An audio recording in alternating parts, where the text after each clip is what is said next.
Today's episode of the Our Hen House podcast is being sponsored by our partner, A Well-Fed World. A Well-Fed World is a hunger relief and animal protection organization chipping away at two of the world's most immense, unnecessary, and unconscionable forms of suffering. The suffering of people hungry from lack of food, and the suffering of animals used and abused for food. Mending our unjust food system is a critical part of solving the world's most destructive and persistent problems. Fortunately, the plant-based foods that promote health and well-being are the same foods that conserve resources to better feed the world, while reducing greenhouse gas emissions and protecting the environment. A well-fed world provides the means for change by empowering individuals, social justice organizations, and political decision-makers to embrace the benefits of plant-based foods and farming. Learn more at awfw.org. Our hen house is a squawking house. Our hen house is their hen house. Our hen house, ooh, it's a funky fresh house. Our hen house is your hen house. Welcome to Our Hen House. This is Marianne Sullivan. And this is Jasmine Singer.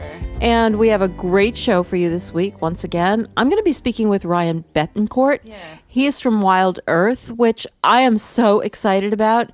It's basically reinventing dog food and, more importantly, reinventing cat food eventually in a way that is going to just thrill vegans. Because what has been the classic question you have received every time you have given a talk when you open the floor to questions? Is your cat vegan?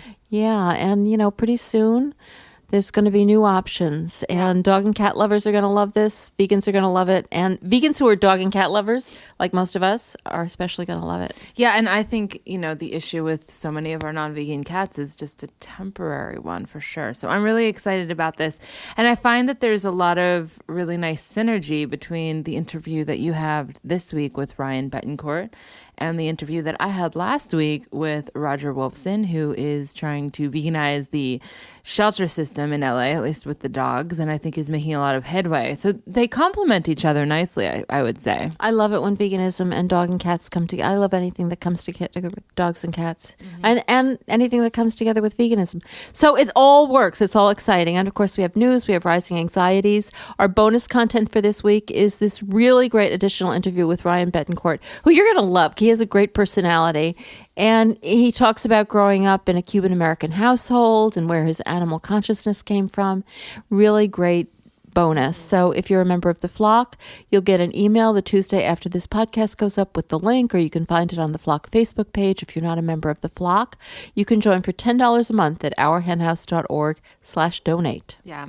I'm in New York City right now, hence us being in the same room, though I am flying back to LA today. It was just a 2-day trip, it's exhausting, but it's also invigorating, especially because the New York City vegan scene is changing so quickly.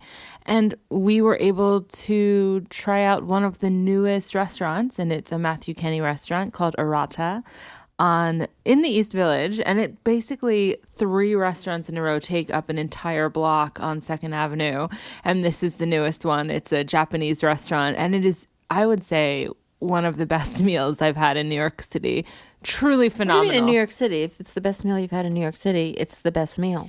That's true. Except the bagel that we had this morning might be a close second, because nothing beats a New York City bagel. Yeah, and these are fancy pants restaurants, and the food was fabulous. And I particularly appreciated I love Japanese food, and it just seems so unfortunate because it is so plant friendly, and yet there's so frequently just small amounts of fish or fish sauce or whatever in everything. So to be able to get a totally animal-free Japanese menu it was great, and just a great restaurant. And I'm really excited about what Matthew Kenny is doing. He's really hitting his stride.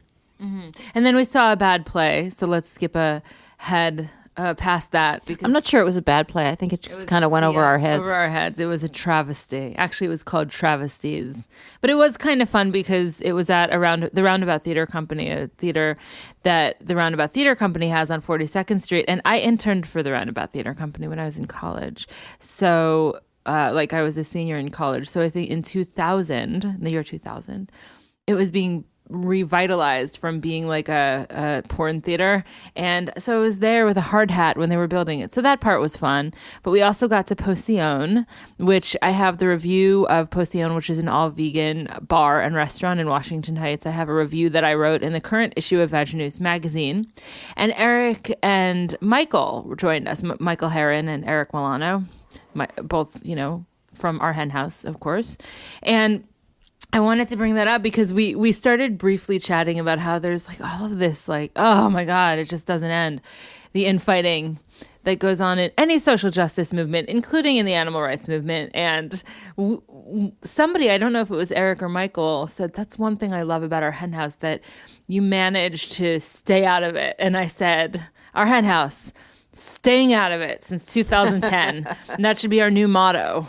I do feel a little out of it, I must admit, but that's not what you meant. And I think that's just been a really difficult, deliberate decision of the way we do this podcast. And sometimes it's a painful choice because there are controversies that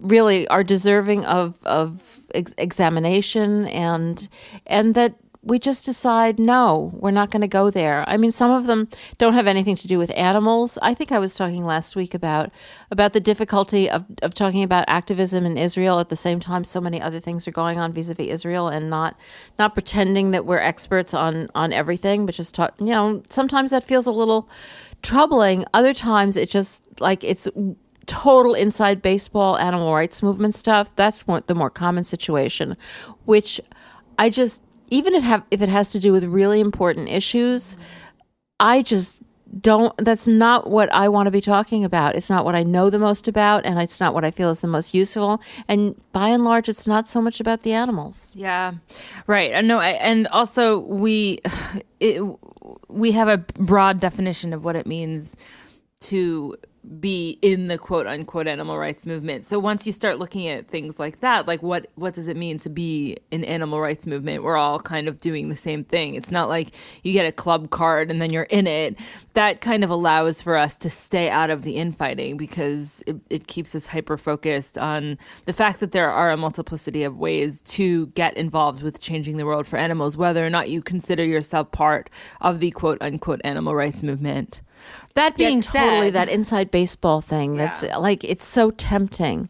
It's not that tempting for me because I am so completely unsocial. But people like to socialize. But the group that you become involved with becomes smaller and smaller, and you lose focus in the fact that we're trying to reach the entire world here. Mm-hmm.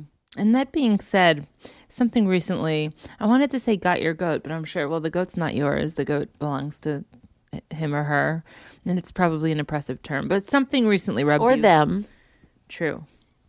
Something recently rubbed you the wrong way. And it actually does fit within the scope of what we're talking about here because we've both been doing this for a really long time, trying to change the world for animals, but you were sort of doing it before, it was before the internet, really. So when it was really just like looking for, a bright light in a dark place to find another person who was also giving a crap about animals. Like it wasn't like it is now where you could log on to Facebook and find a community, but you were one of the real early adopters. Oh, well, I'm not sure I would say that's true, but I was offended on behalf of myself, but also on other people by this comment I saw. And it was relevant to an article that was in Newsweek that had a kind of stupid title. It was like nothing less appealing than vegan food. There's nothing less appealing than vegan food. And it was a terrible title.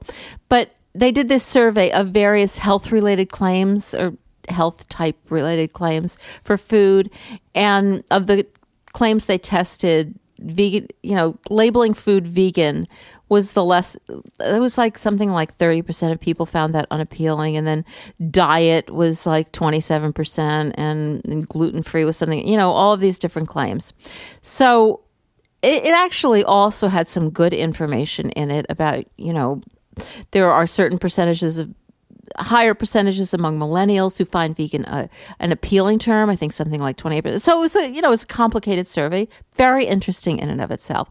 But this was the comment, which seemed to relate mostly to the title of the story. This result is exactly what we should expect from the history of vegan activism. Vegan activists have portrayed the diet as a fad, a trend, a quirky subculture, rather than a tool for achieving positive, important social change. Fortunately, we have the power to change this. I'm not going to say who made this comment, but boy, was I. I mean, I was so offended. And as I say, not so much on behalf of myself, but think of the people who have been, like people like who have, like Ingrid Newkirk, like people who like Victoria Moran, like people who have been doing this for so long, who started and totally out of a passionate commitment to social justice for animals, and who have did it in a world where nobody had ever heard the word, where nobody thought that you could survive on a vegan diet, who were just starting out from nothing and passionately pursued this. And for activists today, I mean, I think it's great for activists to constantly be reinventing activism and doing it better and doing it better. But you know, I'm not going to deny it. I was offended. Well, it's offensive. It makes you actually remarked that this ages me, but it made me think of You've Got Mail and how, Meg Ryan had that little bookshop and You've Got Mail that was in her family for generations. And then like the big guy, the big bookstore owned by Tom Hanks' character comes in and is like, we know books, you don't know books. And Meg Ryan's like, we put books on this block, It of course, it is offensive because I totally agree with the commenter that like things evolve and they should evolve. And things should change. We live in a different world and we should be doing it so much bigger and better. And I'm all for that. It's such an ignorant, like kind of, narrow way of looking at it to say, this is what's been wrong with what all of you people have done. Before he was, or they or she, whatever, were even born, like the people like you protesting week after week. No, you don't get to just throw the activists before you under the bus. You can definitely bring your current like temperature to your activism, but you have to also nod to what went on earlier in order to evolve it. And there's just this implication that if this person had been doing it then, everything would be different and we would have won by now. Well, that was then and this is now. And the tactics that worked then are not necessarily the tactics that will work now, and things build. And not everything was perfect, that's for sure. And maybe this person could have done better, but really?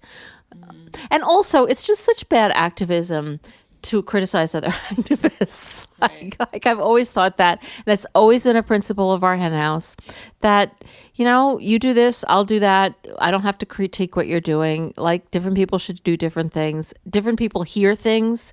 One person hears one kind of activism, another person hears another kind. We don't have to throw each other under the bus. It's not going to work. It's not going to change anybody. And as we have said 10 billion times, so what? So we'll say it again. None of us really know how to pull this off. It's a big lift, changing the way the entire world eats. So, let's try a bunch of different things. I think that there is a time to criticize each other. I just think in my opinion, it needs to be done sort of critically and with humility. Like and not flying off the handle, and also keeping an eye on the amount of energy we're putting into that brand of pure criticism, because we have a really big fight here that we are trying to accomplish, no matter where we're coming from, whether we're new or seasoned or what. But anyway, I just wanted to kind of add that. Yeah, I'm not that into criticizing other people. I just think it's best to just do your own thing. Occasionally, it has to happen. Occasionally, something happens that's really bad, and you have to make a comment. I mean, the Me Too movement has brought up some of that, but I mean, that's. I'm not saying that what I do is the right way, but it's my way. So take the highway if you don't like it. No, don't. Keep listening because you want to listen to my interview with Ryan Bethencourt. Even if you hate everything we said, you're going to want to hear what he said. He's the co-founder and CEO, as I mentioned, at Wild Earth. He's also a biotech entrepreneur. He's an investor. He's one of the founders of IndieBio, the biotech incubator, which, really just started so many different things. He's invested in more than 70 early stage biotech startups. He's also, of course, or he wouldn't be talking to us, an ethical vegan, and he's passionate about the future of biology as a technology. He's all around. He's an amazing guy. You're going to love this interview. Welcome to our hen house, Ryan. Thank you, Marianne. Great to be here. It's great to have you here, and I'm so excited to find out about Wild Earth. This could change. Who cares about the rest of the world? This could change my life and Rose's life. So can you tell us exactly what and who is Wild Earth? Yeah, no, happy to tell you. So Wild Earth is a company that myself and my 3 other co-founders founded. It was basically Ron Shigeta, Abril Estrada, and Kristen Werman, with a vision to really transform food for our furriest friends, both dogs and cats. The aim is to actually use the future of food to basically make clean food. Primarily, we're using something called koji, which is a type of fungi that humans have eaten for hundreds of years, and turning that into high-quality, clean protein for pet food. But we've also made some cultured meat as well. So we've made some mouse meat for cats. That's still an R&D product, but we really wanted to inspire people to really think of food post-industrial animal agriculture. Yeah, I want to get more into all of this, particularly that mouse meat for cats, because that's like crazy stuff. So, but first, let me ask you, how when we're talking about animal agriculture, how big an issue is dog and cat food for people who really want to put a dent in the system? What percentage of meat production are we talking about? Yeah, it's huge, actually. So I think often the misnomer is that pet food is just a waste product of the animal agricultural industries, and that might have been true maybe 10 years ago or longer, but is no longer true. So we as humanity have gotten really efficient at literally taking every piece of edible meat off of a carcass of an animal and turning that into some form of food. When you think about hamburgers, hot dogs, even things like bone broth. So many of the animals themselves are actually slaughtered for pet food. There's also some kind of inedible parts of pet food that are things like when it says chicken or chicken meal, that can actually be essentially liquefied feathers and chicken beaks that are basically broken up with enzymes and put into the animal's food. So it's really not meat as you and I would know it. It's actually something that doesn't necessarily resemble meat. There are a whole host of different issues around the animals we consume, but in the U.S., about 1/3 of the meat that we consume is actually consumed by our pets, which is a huge amount. In many of these cases, these are animals that are actually slaughtered for the pets themselves. There are new types of novel foods that are coming out, new types of novel proteins. So it's not just cows and pigs and chickens which are being slaughtered, but more unusual animals like crocodiles, like kangaroos, that are also starting to go into food as well. Yeah, I kind of know that because, when you go to the pet food store, when you're looking for your vegan food, you have to plow through like these bizarre concoctions of dead animals. That's just kind of horrifying. The other thing is that, I would guess it's kind of like leather, that it's a product that they would otherwise have to dispose of if they couldn't sell it. Or some of this is food that they could sell to humans, but some of it, like the feather meal, they would just have to get rid of in some way. And it adds profit to the whole industry. Yeah. Even if they're not specially killing animals for dogs and cats. It does. And in fact, there was actually, I talked to a research team recently that came out. So Tony Seba is a researcher who actually wrote an analysis of clean disruption, focused on clean energy, which was very interesting. He reached out to me recently, a couple months ago, and he basically told me he was studying the clean meat and the clean food. So these are kind of like the Impossible Burgers, the Beyond Burgers as well, and the disruption that can actually happen by disrupting the cow. It was a really interesting idea that he was sharing. He basically said, look, it's not about just kind of picking up from where you were just mentioning it. It's not necessarily that if we end pet food for the industrial animal ag industries as a source of revenue, they also now have to take care of whatever waste is remaining. Now they're going to have to pay for that waste to get hauled off. And so he basically said, whether we disrupt the leather industry, or we disrupt the bone broth industry, or we disrupt the gelatin industry or we disrupt the pet food industry, in the industrial ag sector, the margins are very thin.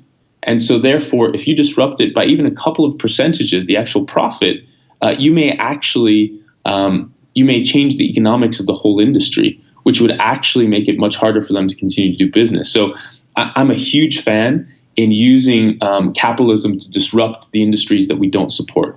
And so I think that by disrupting the pet food industry, we can significantly harm the industrial animal ag industry. And that's, one of my personal aims as an ethical vegan, that I think that we can actually change things with relatively minor changes.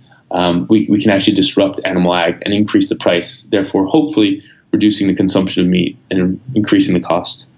Yeah, there seems like enormous potential here. Let's go back to the product for a moment, because you mentioned fungi. Recently I've been very excited about fungi. I really don't know. I kind of didn't know it was an entirely separate kingdom. And I'm just into fungi. I want to get a log inoculated with shiitakes and grow it. It's just my new thing. So I was super excited to hear that I kind of feel like fungi is one of those things that's going to save the world. Yeah. So can you go into a little bit more detail about this product and is this going to be just for dogs, or is it going to save the world? We want to save the world. And I actually am with you. I think that fungi actually will probably save the world. Was it fungi? Am I saying it wrong? No, you're saying it right. Everyone has different ways of saying it. All so right. I say fungi, fungi, Well, I'm a newbie, so I want to get it right. So some people call it mushroom, even though mushrooms are just the reproductive organs of fungi. It's very complicated. But fungi as a kingdom are fascinating. So a lot of people talk about, maybe just to kind of nerd out a little bit on the science, and then we'll talk a little bit about our products. So a lot of people talk about the diversity in plants, but they don't necessarily mention the diversity in fungi. And so there are about 400,000 species of plants out there in the world, which is a huge number of species of plants and really interesting when it comes to everything from food to medicinals to new types of, kind of more eco-friendly sources of biomaterials. But fungi have estimated over 5 million different species of fungi out there. Most of them are single-cell fungi. And so the diversity, the sheer biological diversity of fungi is absolutely incredible and fascinating. Everything from food, like the shiitakes that we love and we eat. There's actually some new products that have been launched by companies like Mycoworks, which makes leather. Bolt Threads actually just started making leather as well out of mycelium. And then I know that there's like different types of packaging as well. Made out of mycelium. So there are all these companies innovating in the mushroom space, both in food and in biomaterials, and to some extent medicinal too. So what a lot of people don't know is that some of the cancer medicines that we currently use to treat certain types of cancer are actually originally derived from fungi. And so it's medicinal as well. And I'm a big fan of actually things like psychedelics as medicine. So if you look at psilocybin, that's an area, especially for people with depression, that has shown a lot of promise, even though it's currently a controlled substance. So I think that fungi will save the world in many different ways. And the area of focus where we're really focusing on is, how can we transform the food system for our pets to make it cleaner, and then also to make it more cost effective as well. And so we start with koji, which is a fungi that's been actually grown and eaten by humanity for hundreds of years, potentially thousands of years into prehistory. We use it to make all sorts of food like miso soup, like sake for those of us that drink, and then also soy sauce as well. And it basically it's fermentation. The same way that you use like yeast to make sourdough bread, you can use koji to make all different types of food. And we have, humanity has done that. And so we thought that the koji itself would be a great protein source, a single cell, complete whole protein source. We started to grow it. We actually, tested it ourselves to make sure that, we grow it, it looked good, it had a clean flavor profile. And then we've been making human grade koji and finding different applications. And the application which we found probably the most interesting was, it looks like it's a great protein source for both dogs. And what we're doing is we're going to launch it first in the dog food space. My personal hope is that we can also bring something to market for cats too, because I know that's a big challenge for many cat parents. That there really is no commercial option for cats. It's a little more complicated because cats are what's called obligate carnivores, and so they need taurine and carnitine, certain types of amino acids. Otherwise, they get sick, and so we need to make sure that we can provide them with the nutrition they need. So we're starting first with dogs which are omnivores. There's a misperception they're carnivores like wolves. They are omnivores, even though they're from the order Carnivora, which makes you think carnivore. That same order has pandas, which they eat bamboo.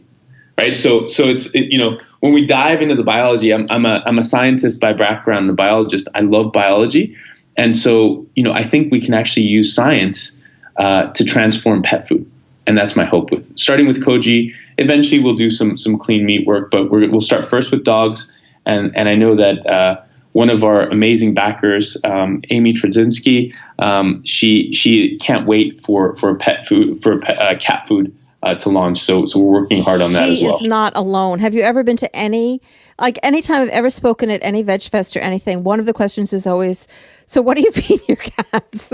Yes. It's such a frustrating question because I don't have a good answer to it. And it does kind of sidetrack the entire discussion about animal agriculture. But we are all obsessed with I don't have any cats because Rose would eat my cats and that would be a problem. But if I had cats, and I have had cats, and it's always a problem what we eat them. So this Koji is actually just a very high protein fungus. Yeah, it is. It's about. We've tested it to see how much protein it has. It has so crazy. I'm so excited about this. Protein. It has about 50% protein. So, a good steak has somewhere between 20 to 30% protein. Is this by calorie? This is just by mass. Okay. So yeah. So it's the actual. It gets a little complicated when you start going into the nutritional specifics. So I apologize if there are different metrics that people use, but it's basically by mass. So it's a very high quality protein source, and it's something that when we were looking at, and we know that there are other dog foods that are non-meat based, and we can talk a little bit about like the use of vegan. I'm a big fan of using the word vegan, but what's interesting is the market is less of a big fan of using the term vegan. So it's a little bit of a tricky one, but there are other types of vegan dog foods. One of the big challenges is that a lot of them are relatively low protein, and so that's something that we're hoping to solve, which is providing a high protein, high quality animal free diet. Yeah, this is really exciting stuff. And can we just get to the term clean protein? I think that's a term that you used, and yeah. I used until not too long ago. I used to think that clean meat referred to either plant-based or cultured, and then I found out I was wrong. The Good Food Institute was like, no, that's wrong. Yeah, clean meat only refers to cultured, but you're not supposed to use the word cultured because they don't like the word cultured. But yes, that's I right. like the word cultured. I think it's fine. And then I found out that you're using the term clean protein, but that's not the same as the term clean meat. Can you explain? It is not. Yeah. So clean protein, I would say, clean protein is an extension of clean meat for us. It's something I'm a huge fan of the Good Food Institute, Bruce, and a lot of the great work that they've done. And so I really do like a lot of the consumer sentiment work they did around the use of terms. So clean meat was really resonated with people. And so we really wanted to bring across that term clean protein. And that's really important, especially in the pet food space where, I think a lot of pet parents don't realize just how much of an issue clean pet food actually is. So our supply chains are really messed up for pet food. Non-human grade meat is allowed to go in. There was recently a recall. I think it's on the FDA website. It's roughly about 108 million cans of dog food made by Smuckers, the peanut butter and jelly company. They own a dog food company. They recalled 108 million cans of pet food, of dog food, and I believe there's some cat food as well that was tainted with euthanasia drug. I mean, I heard of that happening. I didn't hear of this particular recall. That's horrible. Yeah, it was a couple months back, and it was pretty shocking. And I was like, well, this was obviously something that we had no idea about until it actually happened. We'd started Wild Earth prior to that, just with the thinking around bringing this clean protein to market. And I was like, why is there euthanasia drug in the pet food?